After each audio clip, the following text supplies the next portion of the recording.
Hello guys, in the following video we'll show you how to solve some basic trig equations by setting the restriction of 0 to pi. So I'll give you 3 examples here and I'm going to show you how to solve each one by going through each one, and I hope you found this useful. So the first question we have is 3 secant squared x minus 4 equals 0. So the first thing you want to do in this case is you want to move add 4 to both sides.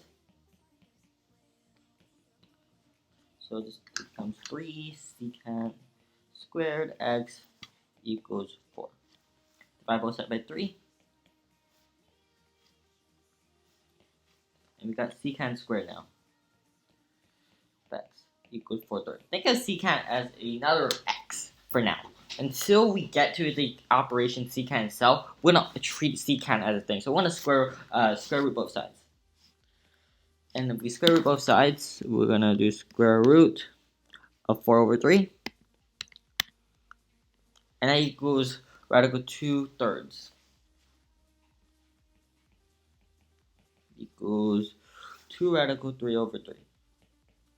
Okay, now we come to secant, and we remember from earlier that cosine 1 over cosine is secant, so we can say 1 over cosine is equal to secant.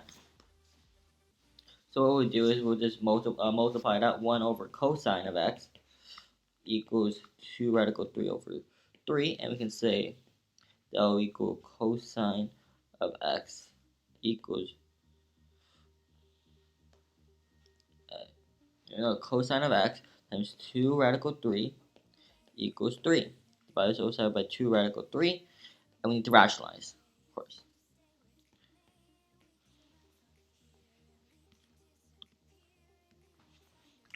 So we want to rationalize it by using a calculator because it's easier that way. 2 radical 3, and we equal radical 3/2. Alternatively, you could have just flipped over 2/3 and you could have done the same thing. But I just did it to show you why we just did that. Alright, so let's move it back up. Let me draw that arrow for you. We're not doing that equation yet, but we'll rewrite this so we can say cosine of x now equals radical 3/2. Right? Alright, now we ask ourselves, when is cosine equals 3 radical 2? Well, we can refer back to the unit circle and we can say that cosine equals 3 radical 2 in 2 locations, positive 3 radical 2. And we can say that it's equals to 3/2 when it's pi over 6 and when it's negative pi over 6. So we can say that x equals pi over 6. But since our thing is cannot be negative, we'll just say it's 7 pi over 6 because when we go the other direction equals, not 7 pi over 6, 11 pi over 6. Alright? And that is how you solve for x for the first one. And you can always test it to make sure. Let's test one of them to make sure. So we can say 3 times 1 over cosine. And the thing is, our answer was pi over 6. So make sure you calculate in radian mode, by the way.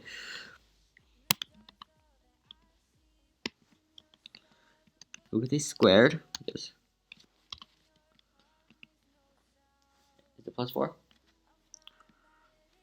Minus 4. Oh my god. It's not going to go through, it's that. There.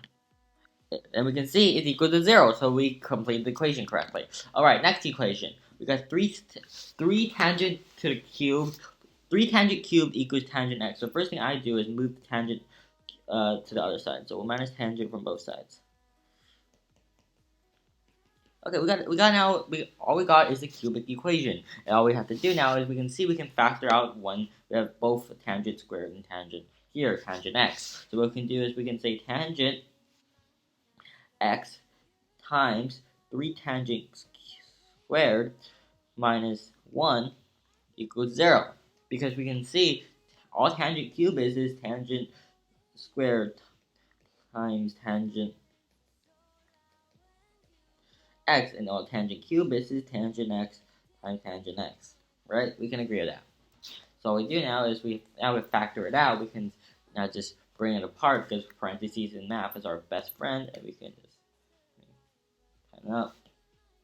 So now we can say tangent of x is equal to 0, and 3 tangent cubed minus 1 is equal to 0. Well, let's solve the first one. I guess it's easier. So let's just put a tangent into the calculator. A tan of 0.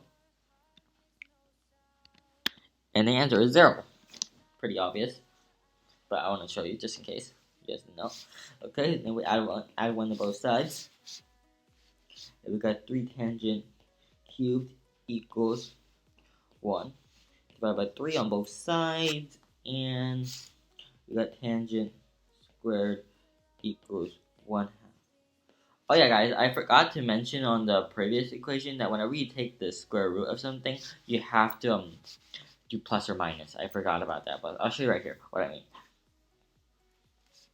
So we got tangent squared equals 1/3, right? So we have to take the square root of both sides, and we get it becomes tangent of x. I realized I put the x, but I just took the x out for now because it's easier.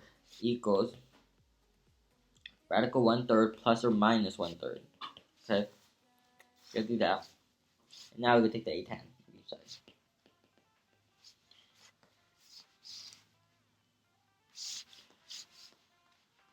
So x is equal to, let's do a tan of negative 1/3. I mean, square root of negative 1/3.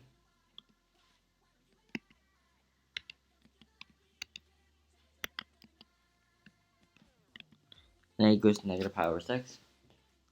But again, we can't do negative pi over 6, so this becomes 11 pi over 6. And we can also say pi over 6. So our answers for these are 0,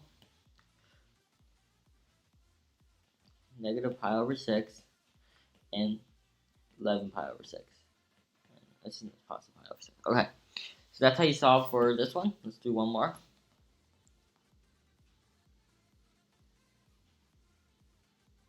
Go. Alrighty, let's solve the equation, the last equation, which is sine x plus sine of x plus tangent of x. So we can see that we have 3 of these. We have cosine, sine, and tangent right here. So what I have to do is, first thing I would do is I'll change tangent to, remember tangent equals sine over cosine, right? Sine over cosine. Cosine better. So we can now say cosine of x plus sine of x times sine of x. My bad. It's kind of messed up right now. There we go. Sine of x over cosine of x. Correct? Cool. Equals 2. And next thing I'll do is I'll put cosine of x plus sine of x times sine of x is sine of x squared. And this is over cosine of x because we just had a little 1 right there. So 1 times cosine is cosine of x. And I realize I haven't been putting x's as well. I do that because of the fact that I just take it out. So it just makes it more simple. I will eventually add the x back, okay guys? I'm just telling you that. Just if you guys are wondering what the on earth is going on right now. But I'm just going to continue on. So now we got cosine of x. And what we want to do is we're going to add, this has a little 1 right here. So cosine of x. So what we'll do is multiply both sides by cosine of x to get a common denominator.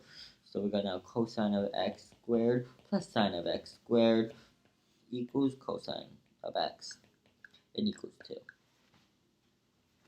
We'll cross multiply to get things, so it'll just become cosine of x squared plus sine of x squared equals 2 cosine of x.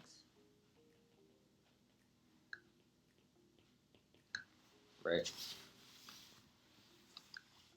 So what we can do is we can subtract both sides.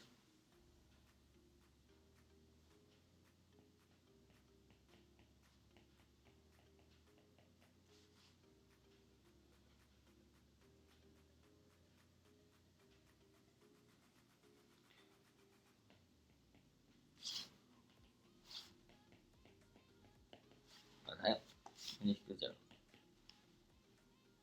Since I have all cosine here, what I want to do is I want to change this to cosine. So 1 minus cosine squared, right? Remember, 1 minus sine squared equals 1 minus cosine squared. So now what do we write? This cosine of x squared minus 1 minus cosine of x. minus 2 cosine of, oh my gosh, where my camera this, cosine of x. Awesome. So now what we can do is these two cosines cancel each other out, so we got 1 minus 2 cosine of x. Right? Okay, so let's solve for cosine. Solve for x. So first thing you can do is I need to move this to, remember this all equals 0. I'm just telling you right now. So we got negative 1 equals negative 2 cosine of x. And first thing you do is we divide by negative 2. Divide by negative 2. Okay, cosine of x equals 1/2. And when does cosine equal 1/2? Well, I know cosine equals 1/2 when it's at pi over 3 and negative 3 pi over 3, so which is same thing as 5 pi over 3. So we can say x equals pi over 3 and 5 pi over 3. Okay, and that's how you solve the 3 equations. I hope you found this educational, and see you all next time.